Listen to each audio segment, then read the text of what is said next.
Technology and social media in camp leadership. Is it all good? How has it changed? What's the best way to make use of it? Joining us today will be Travis Allison, marketing and communication guru, to walk us through some interesting takes.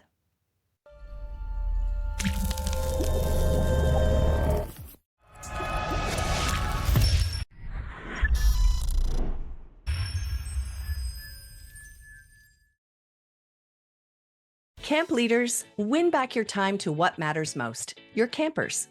Bolin's comprehensive accounting, back office solutions, and tech-enabled team free up your staff to focus on your mission. Visit bolinhq.com, that's BOWLINEHQ.com, to learn more and book a free 2-hour financial diagnostic. Remember what sparked your passion for camp? UltraCamp knows it's about the people, not the paperwork. That's why they built a platform to simplify your camp management. Learn more at ultracampmanagement.com/campcode. Welcome to Camp Code, a podcast brought to you by Go Camp Pro. For us in the world of summer camp, there is nothing more important than well-researched, well-planned, well-thought-out, and well-prepared leadership training.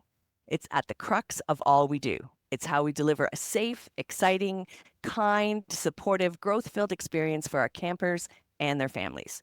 It's how we have our staff return year after year. It's how we make the biggest impact on the world around us. So join us as we delve into the world of staff training, the good, the hard, and everything in between. We're in it together. Welcome to another episode, folks. I had the privilege of sitting through a live episode of a Go Camp Pro crossover episode last week at the OCA conference that had some very interesting ideas on social media. And we thought we'd bring the very person himself on the podcast to hear what he has to say and to flesh out this a little bit more to see if we have any pushback or if we agree. So welcome, Travis. We are thrilled to have you here with us. And as always, we'll begin by introducing ourselves. So would you go first, please, sir? Absolutely. My name is Travis Allison. My pronouns are he, him, and you. And my job is thinking about how camps can effectively communicate with parents and staff. Thank you. Gab? I love that. My name is Gabrielle Rail. My pronouns are she, her, elle. And I'm one of the camp directors of Camp Woro. Camp Woro is an all-girls camp, and we focus on creating a positive environment for gender minorities. Thanks, Gab. And I'm Beth Allison, a former camp director and now a camp consultant. And I'm co-owner of Camp Hacker and Go Camp Pro, along with the other guy who's going to be chatting today. And my pronouns are she, her, and elle. And as always, my big passion is leadership training. All right. So technology and social media are part of everyday life and have made their way into the summer camp industry through Facebook and Instagram and TikToks and so much more. So, Travis, let's start with you. How can we manage our staff communication through digital tools? What are the best ones to use? Well, this kind of depends on region, but I think you need let's call it two different systems. Maybe it's three. I think you need to use email because that's the best way in the modern world to get a lot of information across.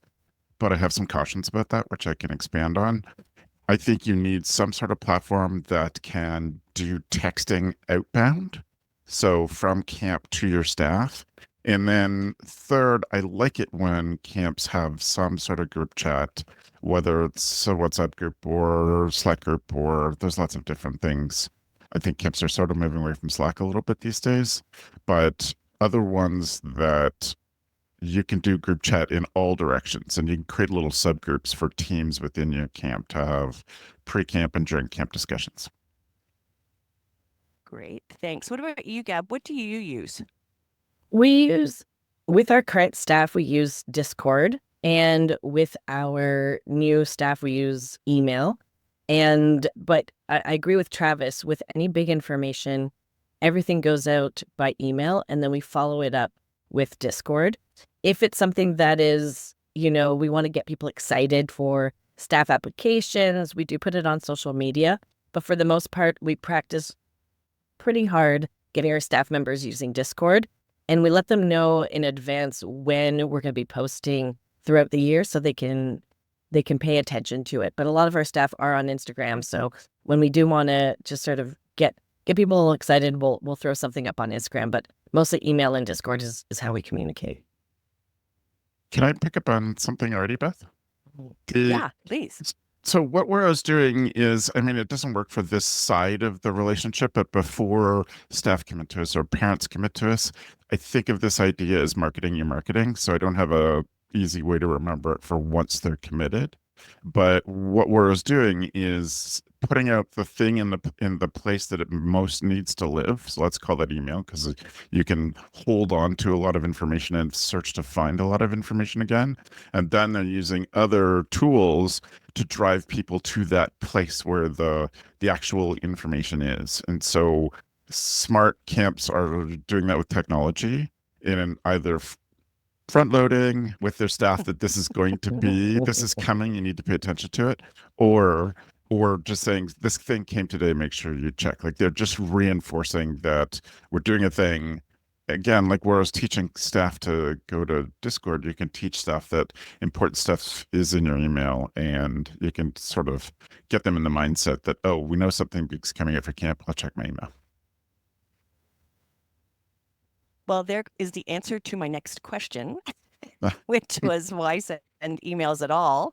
Because we often hear that staff don't read emails. So you have answered it before I even got to ask the question. So perfect. All right. Well, why don't we take a short break, hear from our sponsors, and then we're going to dive into a few more areas of technology and camp. Camp leaders, do you often find yourself bogged down with bookkeeping, accounting, and other back office tasks, taking precious time away from what matters most, your campers? Imagine a solution that frees up your staff to focus on creating impactful and memorable experiences for your campers. That's where Bolin comes in.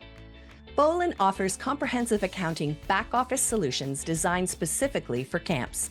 Our tech-enabled team handles everything from payroll and bookkeeping to financial reporting, compliance, expense management, spend control, and more, allowing your staff to passionately pursue your number one purpose. With Bolin, you can streamline your camp's financial operations, reduce stress, and ensure your team is free to make a lasting impact in campers' lives. It's time to win back your time and work with a financial partner that truly understands camps. Whether you're a for-profit, not-for-profit, overnight, or day camp, Bolin has a solution for you. Visit bolinhq.com, that's BOWLINEHQ.com, to learn more and book a free 2-hour financial diagnostic. The report is yours whether you sign up or not. Let Bolin take care of your accounting needs so you can focus on what truly matters, your campers. A special offer from UltraCamp for Camp Code listeners. Get ready for next season's staff recruiting with the Camp Experience Wheel, a powerful tool to prevent burnout, boost retention, and make sure your staff feels supported. Download it for free at ultracampmanagement.com/campcode. You need tools that work as hard as you do. UltraCamp's platform is packed with powerful features, keeping your camp running smoothly and efficiently, so you can focus on what truly matters. With UltraCamp's powerful tools, you're in control. Automate tasks like registration and billing, easily manage authorized pickups, create custom payment plans for your camp, generate reports to get key insights, streamline hiring with built-in background checks. Get back to what you love. UltraCamp helps you spend less time on admin tasks and more time creating unforgettable camp experiences. Ready to see if UltraCamp is the perfect fit? Schedule your free, personalized demo at ultracampmanagement.com/campcode. Okay, we are back. Travis, let's start with you. How can we teach campers about responsible technology use? Or should we? Is that something camp should do, or should we just leave that to parents and schools? Right.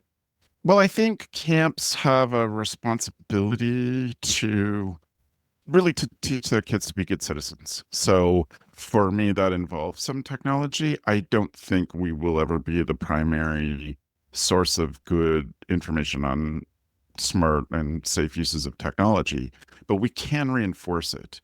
And that might just mean sending parents some resources to share with their kids. It may mean sending out stuff once or twice a year for kids. I think camps sometimes think we love being partners with parents, but sometimes think that we should be very careful about reaching out to kids. And I think that in general, that's true, but we can and should reach out to kids more directly. So whether it's something like a postcard that would stick out to them, because they never get mail, or, please pass this email on to your kids, or please show this video to your kids, then we can be a real positive reinforcement for safe and good use of technology. Okay. Are there things that we should be teaching them if we're doing that? Like, are there certain things that you'd say this is really important for them to know? We'll come to you, Well, Gabs. I know you're making faces. You got answers. Just a minute. I just love this topic. I think that some of the stuff around safety, we can be sort of a reinforcement mechanism, but that kind of takes time and practice. And it's not the kind of time that we have with our campers. Like, it takes media literacy and sitting down in front of a computer and saying, what do you think of this means? And what do you think they're trying to achieve here? And we could do some of those things, but we just don't have that kind of access to our kids. So I would do some of that a little bit, but I would also be more, because it more aligns with our mission and what parents come to us for camp with, is like, how do we not get our self-esteem from social media? How do we not drive our our feelings about ourselves via social media? And even how do we as humans train ourselves to take breaks and to spend time doing other things? So just simply reinforcing going outside, getting sun, putting your feet in the grass is a statement that's strongly aligned with our mission and also kind of reinforces that message. Right. And comes from people that campers respect, the role models of the staff. So if they're Yep. passing along that message. Okay, Gab, your turn. Well- Get in here. Well, I think first of all, to understand that there is an age limit for social media, or a starting age for children to join social media, which is 12 and 13 years old. Now, not everybody respects that, but I think that rule is in place because of safety. So I think that a lot of camps already have a structure, as Travis was talking about, to have conversations. Typically for us, it's our older campers. So we call it senior circles. They're 13, 14, 15 years old. Some of them 16. And once a week or twice a week, we have conversations by, campfire, and they choose the topic. And social media is one of the topics that they talk about often. If you have skilled staff members to facilitate conversations, this is a really good place where we're not imposing our information. We're not doing a class on how to be safe online. The group is actually, I find, quite informed, but it's having the conversation about the nuances, and that's what camp is amazing for. And having topics like self-esteem or taking breaks. One of our last year, we had senior circles, and I mean, if parents could be flies on the walls, a lot of it was campers being quite frustrated with their own parents and their own social media consumption, their parents' social media consumption with their cell phones at the dining room table while they're driving. The stuff we hear, campers tell us all the fun things, but safety is another. We did have a camper this year contact us because they felt that another camper was being unsafe online. And so we were able to be a bridge between the two families in an appropriate way, so that everything stayed anonymous.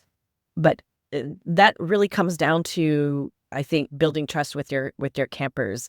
And camp is a wonderful place. If your camp doesn't have social media or doesn't have phones on camp, having that conversation is wonderful. If you do, then having the same conversation is also wonderful. It's really reflecting on our behaviors and creating that space for kids. So I think camp has a place to have these tough conversations, but not necessarily to impose them on our campers.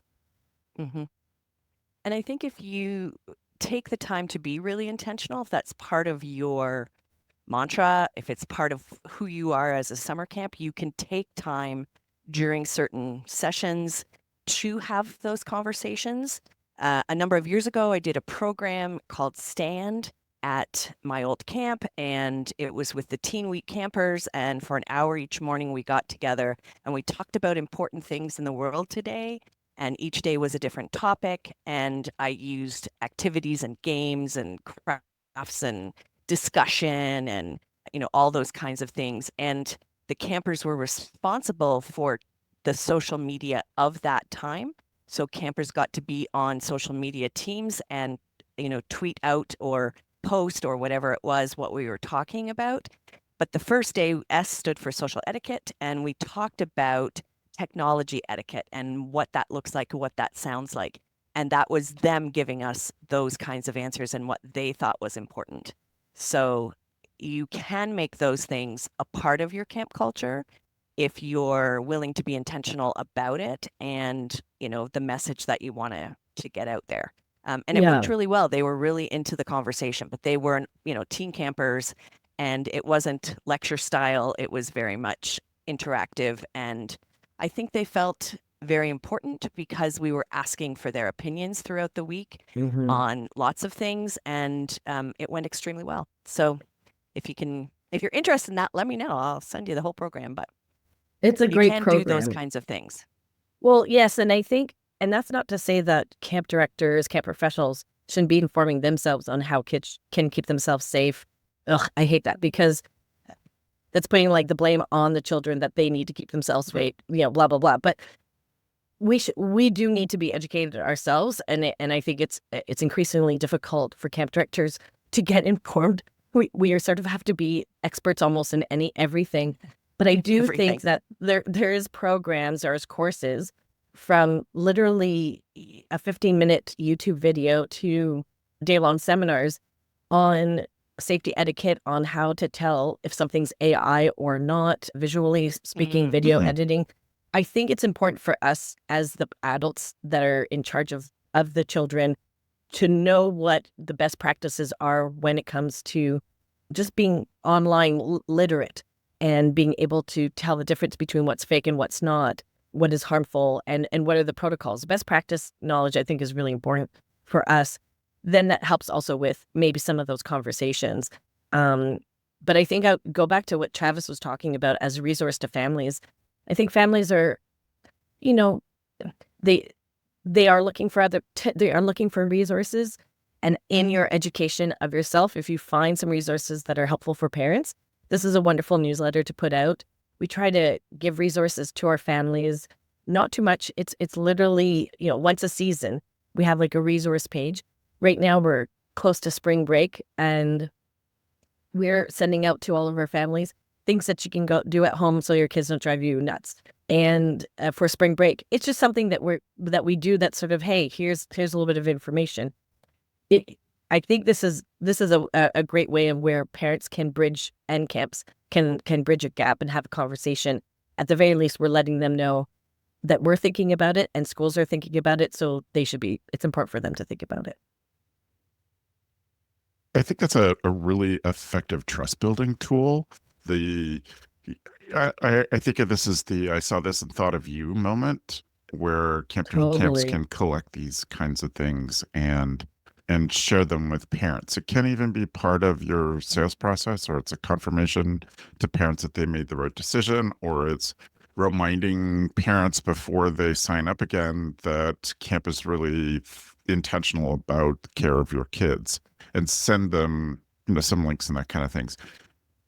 One of the things, and I keep investing in it, and I wish more people would take advantage of it, but for years, Matt has put together in our bi-monthly newsletter a section of articles with a summary that you could just copy and paste into your emails to your parents. So he's done hundreds of them, and they're usually on a bit of a theme. So there's definitely talking to kids about tech ones. There's talking to kids about race or my different minority identities. There's all sorts of stuff there that people can just grab. So we can make some of those available in your show notes. But I think it's a great tool, and there are more resources available than you having to hunt all this down and summarize it in a way that makes sense to your parents. There there is a lot of resources. Don't reinvent the wheel. And for the camp directors out there that are saying, well, my families won't click on this. This is very low, interaction. I personally feel that I get emails from people. I see what the topics are, and I'm like, oh, they know about this stuff. Oh, they're informed on this. Oh, that's very thoughtful of them. I might not read it. I'm probably the person that would read it the least, but it does impact me in a way where I'm thinking, oh, I didn't know that I didn't know they were thinking like this. I didn't know that they were there to help me out. So I think it's not always if families are clicking and reading a full article. It's sometimes telling them, hey, we are informed on this. If you want to be informed as well, here's some information. And it shows that your camp is staying current and that there's knowledge. So don't be intimidated by how many clicks you're getting. Well, and how many clicks you're getting is very easy to improve.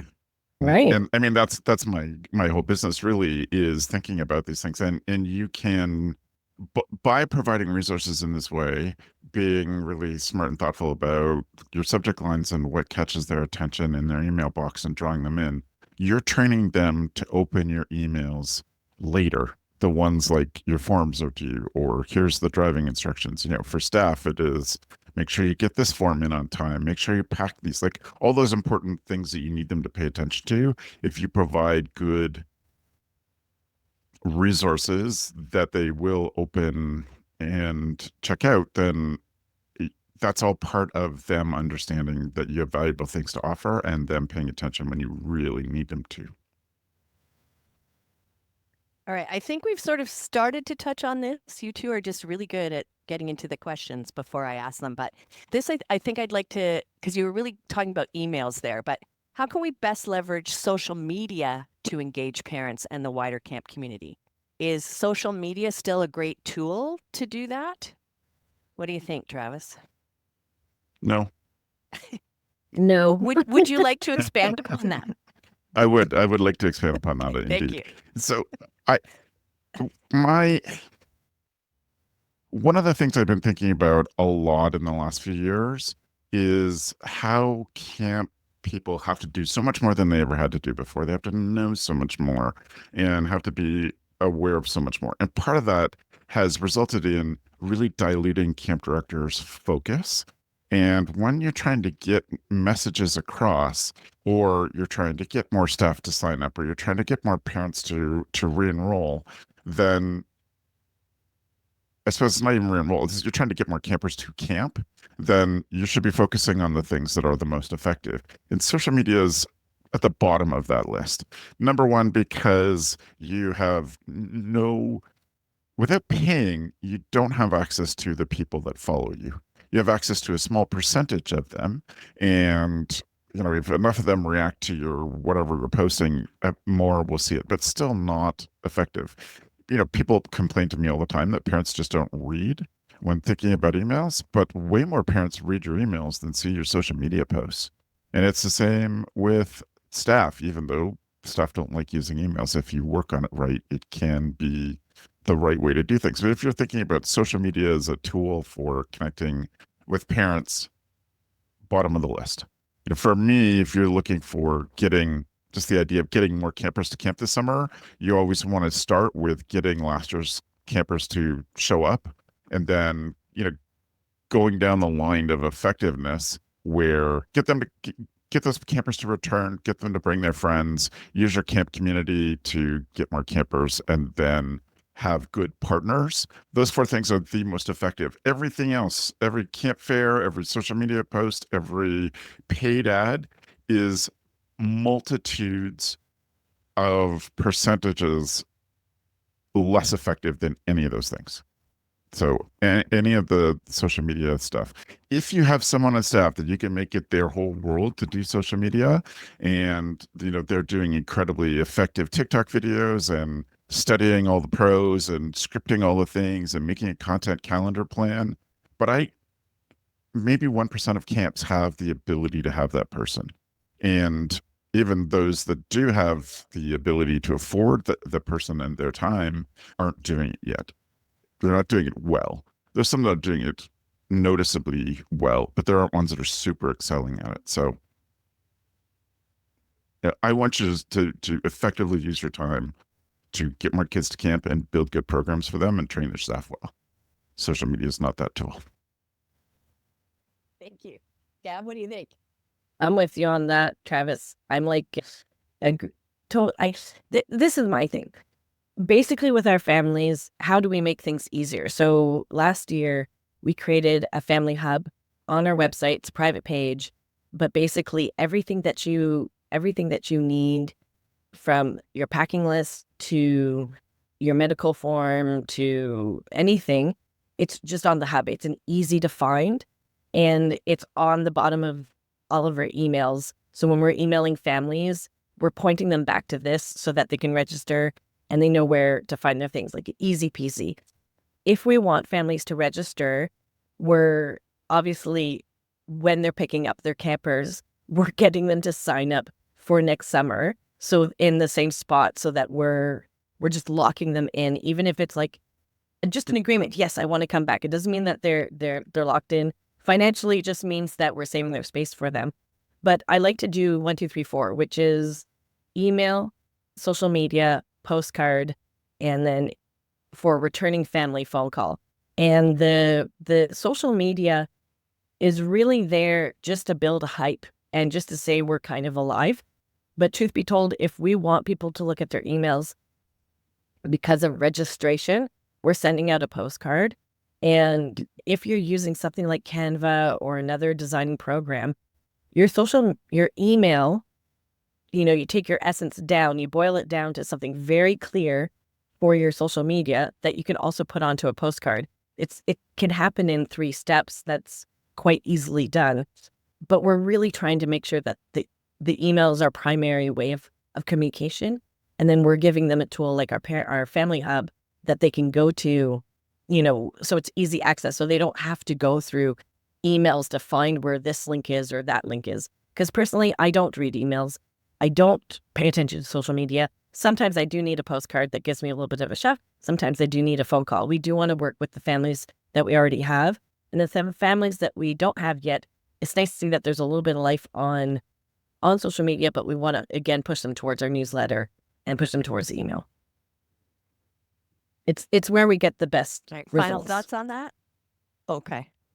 Yeah. Any final thoughts on that, Travis? Well, I do. I love the hub, and getting anybody, staff or parents, to understand information involves really repeating the most important parts, varying the mediums in which you present it to them, and then having it accessible later. And I think 2025 is the year to buy an AI chatbot, plunk your whole staff manual in there, or a different one for your parent handbook, and that's your hub. Basically feed it your whole hub so that parents can find the thing easily when they need it. So it could be and should be on a page, but at the very top of that page should be chat with your parent handbook, and it'll find the thing. And by using AI chat to make all of those details more apparent, you help eliminate one of the problems in that camp people are very good at talking to camp people about camp. We're not great at talking to parents about camp who don't have the lived experience we have. So they may be searching for something that, I don't know, your groups at camp, you might call units, and they might watch a lot of movies. And so they refer to them as bunks, or, it's sort of the overnight sleepaway camp thing. Their words that they use to describe what we do are often not the same as ours. And so having an AI service will shortcut that. It'll understand what they're asking for and how we're presenting it, and match the two up. Yeah. Great. It's work in the back end that really pays off in the long term. And I think we have to try to shorten the distance between the amount of work families need to do to get the information from us, and creating like a one-page hub for them with AI support it can seem daunting. But again, if you're able to put a little bit of time into it, in the long run, your frustration is going to go down when it comes to communication with your families. I just love saying to families when they're like, I don't know where this is, and I say, let me get you. Let's go to the hub together. I'll show it to you. and they're like, wow, this is great. And it's like, it just keeps showing, and they find everything. And now we've noticed that just from last year, our requests at this time of year for where the packing list is, because we would put it in a beautiful email with all these gorgeous links. Team, I like something pretty. I like something simple, but they still weren't finding it because they had to find the email. So now it's just like here, and we recommend that they save this on their Chrome favorites, and so they just have a nice little link to go to. So I think we're trying to lessen the distance between where they're finding things, and that's, yes, again, that is returning families, but social media for us is not necessarily where we're getting new families. It is word of mouth from our families that we have right now. So why not make their experience a good one so they can talk to people about us? There's a simple thing that camps could learn from everybody learn from Woro, a thing that works for cutting down the amount of time you're spending with parents, like creating this platform, the hub, and sending it to parents in email is great. And I appreciate that you're taking the time to walk people through the hub, Gab, but you may not have that kind of time. And lots of camps would be like, I've got 500 families. I can't walk everybody through the hub. But if you're doing something like answering a parent email, and really your answer is go check the hub, then don't just send them an email that says go check the hub, which is, I catch this all the time. Yeah. You should say, go check the hub, and here's the link to the hub. Like, cut that step out, or else they're going to come immediately back and be like, great, where's the hub again? Because they're not going to search their own email. They're going to wait. Like, it's just going to be more on you. So if you can be smart about those kind of things, here's the thing I want you to do. How do I do this thing? Here's how you do this thing, and here's how you find it again. Like, here's how you find where you do that. Cut that step out. We'll cut down on sort of the BSE communications that we get trapped in. Travis, I think I know what the issue is. The issue is that a lot of people that are in charge of our emails from our offices are the type of people that actually read emails. That's the person that we have at our place. And so Alexan, her and I have this conversation all the time, she says, well, I put it in here. And I'm like, no, you didn't. You put it at the very bottom, hidden in between words. That is, I was like, you have to move this at the top. And I think I'm speaking and I'm begging to the people that are great readers, that do read their own emails, that are in charge of emails. Think of the person you care about the most, who is maybe the most irresponsible with emails. And how would you get them to read, skip that step, just skip it and make it as easy as possible. Because truth be told it's not that people don't want to read the emails. It's just our priorities are all a little bit different. And there's some of you out there that are amazing and they read the emails, and thank you so much. We appreciate you. But the ones that are in charge, we have to make it simple. You got to make it simple. And they're never, we just got to make it easy. And it's exciting. And I'm telling you right now, our questions from families have gone down, and we're really seeing it right now. This is where we typically get a lot of the exact same questions that are frustrating to answer over and over again. We're not getting them. If you have to make this communication simple. Again, it's a lingo thing. You're being careful of using camp words that people don't understand. You don't live our lives. But we have to understand that people are incredibly overwhelmed. And this communication from camp is important to them, but it's not important to them in the next 5 minutes. And so you've been smart. You gave it to them when they registered. You've reinforced it over time where to get back to it. But unless it appears in front of them at the right time and it's easy for them to understand, you're frustrating them. And that frustration translates into more work for you in the future. Yeah. And so you have to be really thoughtful about keep that language incredibly simple. One of the most common uses of ChatGPT for my clients is getting them to rewrite everything at a 7th or 8th grade reading level. And the pushback I get from clients is always, well, our parents aren't dumb. It's like, no, your parents are not dumb at all. Your parents are overwhelmed. And if you're feeding them big words, lots of technical jargon, massive paragraphs, they have to, scroll 3/4 of the way to find the first link to do the thing you want them to, then you're not treating them like you understand how stressful their lives are. And camps that can get that message across, we get that your life is complicated. They will be the ones that parents trust the most. Yeah. I think that applies to staff too. When Yes, you're of course. communicating with staff, right? 100%. They are super stressed out right now. And the thing with you talking about the lingo, camp lingo, and all that kind of stuff would apply also to new people coming to camp, new staff coming to camp, right? To make sure that we make it clear and use words that maybe are not the camp lingo until they get to camp and they get to learn all about what words we use for certain things, But or we explain it in the communication. I think I learned from both of you that at your camp, you never, if somebody asked where the washroom was, you never pointed and said, there's the washroom. You walked with them to the washroom. You showed them physically. And I think that we do it so well for our kids, and we do it so well for people that come onto our site, painstakingly making new signs every year for directions on our thing, beautiful, welcome signs and this is where you eat. We do it all at camp so that people feel like they belong, feel like they're not confused, feel like they know where they're going. When they do interact with somebody, they don't just say, oh yeah, it's beyond those 2 trees, take a left at the rock, and then you'll find the bathrooms. You walk with them. And I think that's what we need to apply with communications with families. And I think that what I like about this conversation is that here's Travis and I, who we both enjoy design, we all both enjoy technology, but we're also saying, don't burn your energy on social media. This is not where families are getting their primary information. What we're saying is build a relationship with them, but anticipate their needs and anticipate where they're confused. You already know the same questions that you're getting over and over, again, every single year. You see them pop up.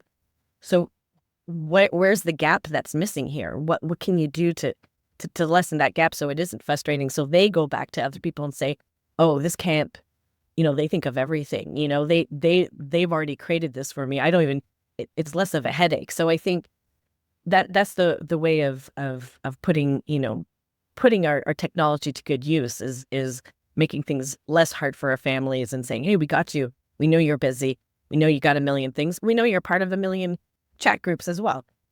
Let's make it easy for you. Here it is. All right, Gab, I think we're at that time. Let's recap.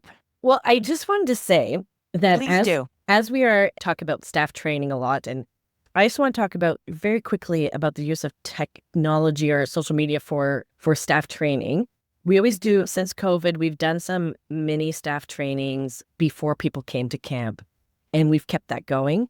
And this year, we're using TikTok technology, but not the platform, to develop videos for first-time staff members before they come in the same format as TikTok. They're 1 to 3 minutes long. They use pretty much all of the same similar TikTok, fads that are happening. So like, do this, don't do that. So when waking up a kid, do this, don't do that. And it's just text. And we have staff members sort of pointing to the text. Or morning schedule is this, do this, don't do that. Afternoon schedule is this, do this, don't do that. And it's a way of using, instead of using like sort of longer videos but just to get everybody sort of on the same page, we're getting some of our staff members to do these TikToks for us. We're providing them with the text. They already have the platform. They're just saving the videos on their phones and then sending it back to us. But what has been really cool, sneaky, because my staff don't listen, so I'll share it here, is that my returning staff with the do this, don't do that, we're course correcting some of the issues that we had last year. And so the ones that are teaching it, I know they're going, oh, dang, I did do that and I'm not supposed to. And it's an invert. I'm not saying that you did. I'm just asking you to do the video. But now they really know. So our returning staff are at least they're doing one video each. And then our new staff are getting those videos. And I think sort of the swipe up method is quite nice. And we're not doing hundreds of videos, everybody, don't worry. We're just doing a handful. We're just trying it out. But it's a cool way of onboarding some of our staff members and making them feel like, it's just for them. So we also have one that's Waro Franco, which is Quebec slang. Some of our staff have the French from French. So yes, it's a fun little piece. But you can use this type of technology, I think, as a nice little intro thing, and not base your whole staff training on it, but you can. It's a cool way of interacting with your staff. Yeah. And they've all had What? that same shared experience by the time they get to camp, right? Yes. Yeah. Yeah. Yeah. What technology are you using to deliver the videos? Well, we are putting it on just on our website. So we use Squarespace, and Squarespace has an educational platform now, which is really easy to use. So we're Yeah. just putting it on that, and then they just basically get to click through and say that they've done done the videos. We put little questions for Yep. them as well, but they're all silly questions, like what's Gab's favorite, duck that she likes to eat. So that kind of stuff. Yeah. But or they share what their favorite music is, or like that kind of stuff. So we get to know them. But it's all lighthearted. It's all but just to iron out some of the little details. But it's a sneaky way to get our staff from last year to also. Of course, correct. Not Smart. smart. Thank you. I'm open about it. One of them said, "I think I did this last year." I was like, "What? Did you?" That's amazing. I love that. Oh, weird. I had no idea, bruh. But thanks for doing the video. Okay, how about that on that note? Oh, then? yes. Now we recap. Recap. Hey, everybody, guess what? Shockingly, what we're suggesting is start with your mission. Because at camp, we do what we do best, which is create a safer space for kids to have tough conversations. A lot of times those things are spontaneous, and sometimes they can be curated. But this is what we do well. Have conversations such as self-esteem and social media. How does it impact us? Taking a break in social media. What happens when I do, et cetera, et cetera. Is it really our place to have these conversations? Well, like every family's, camps are different from one another. It's really up to you and your mission. And if it applies, day camps, sleepaway camps, space camps, all might have a different mission. But our goal is, of course, to be able to be ready to have those conversations with our kids, whether we plan it or not. And so our next step is to get ourselves informed. It's not important just for us to be informed because we want to be able to host these conversations. But the truth is that times are changing. So when you're informed, you feel a little bit more confident. You're able to answer those questions, and you can use it as a marketing tool. Speaking of marketing tool, guess what? Social media is not for us. Email is. Why? Well, because it goes to everybody's email box. This is where business happens. This is where wedding invitations happen. This is where camp registration happens. We want our families to know that email is for us. But let's not make those emails boring. Let's not make them lengthy. Let's make them easy, accessible, and saying, hey, if you want to know a little bit more about social media and how to protect your kids, we're informed. Here are some links. And then families feel good. And they know, hey, my kids are in the right hands. Now, sometimes people don't look at their emails. We understand that. I'm one of those people. So a little postcard goes a long way. Social media also helps a little bit as a buffer. But at the end of the day, what we're trying to do is bridge that gap between the communication with their families and them getting their kids to camp and feeling that confidence between each other. I really appreciate chatting with Travis today and with Beth, and that's our recap. Thanks, Gab. Brilliant as always. All right. If you have any topics that you would like us to discuss or guests that you recommend we have on the show, or any great leadership training tips, we would love to hear from you. We are all about sharing in this industry. And if you found our podcast to be useful, we would love it if you could leave us a rating in your podcasting app. All right. So, Travis, if they want to get in touch with you or find out more about what you do or where they can get this newsletter you talked about, could you let them know, please? Absolutely. And thank you for having me back on. It's really fun to have these conversations. I appreciate it. Yeah, you can go to gocamp.pro to find the newsletter right on the front page. And the newsletter is good at finding out what's going on with GoCamp Pro stuff. But I think the best parts of it are stuff that Matt does, including this pull together 3 resources every email.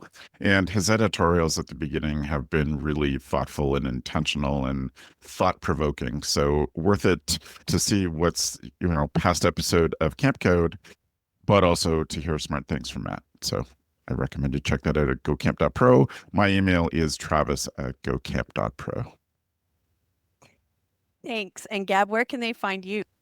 They can check out where I work at waro.com. If you're interested in checking out our family hub, please just send me an email. And when I say me, don't worry, I have a team that check those emails at info@waro.com, OUAREAU. And you can get to me directly at beth@gocamp.pro. Our final segment on each podcast is a best practice for leadership training. And today, our best practice is from Travis. Yes, thank you. I love getting to do these when I'm a guest. This is something that I wish every camp pro would do, and I try to encourage everyone to do. And that is to know what I call your VoIP number. It's the value of your time. And there's some pretty simple math. If you figure out what your salary is minus the number of weeks of vacation you get, divided by weeks, divided by days, divided by hours, you get to how much camp is paying you per hour. I accept that it's nowhere near what you're worth. But it is important to you as a manager, as a leader, what your time is worth. And so then you can measure your work, what you're doing in an hour against that number. It gives you a decision framework about stuff that you do. And this is where you'll find social media is so far down the value, the return on camp for your time. And so once you know your VoIP number, you can make good decisions about where you spend your time, how you spend your time, because you're thinking about how does this moment of time balance camp or benefit camp and how much. And so this I developed when I had a camp client say that they weren't going to hire a web developer, spend $2,400 on a web developer, but that the camp director was going to commit the next 6 months to learning WordPress so that they could make their own camp website without having to pay that Goodness. out. They had no idea that their time costs camp also. So this is also for the camp director friends who are snow plowing, and getting their NLS to lifeguard to give their 100%. lifeguards a break. Yep. If you like those things, you can do, like, I like cutting grass at camp, and I maybe got to do it once a year as just a break, but it's not good use of camp's money or camp's investment in me to be cutting grass. Great. Or doing social media. And that number is typically 260 days, just looked at. So with most of our listeners having 2 weeks vacation? Yes, I think Perfect. so. There you go. Yeah. All right. Thanks so much, everybody. Camp Code is part of the Go Camp Pro podcast network, and you can check out all our other podcasts at gocamp.pro/podcasts. Thanks again, Travis, for joining us on this journey as we work to give our campers and staff and families the best possible experience. We were thrilled to have you join us again today and share all of that wisdom. Thanks for the listening, friends.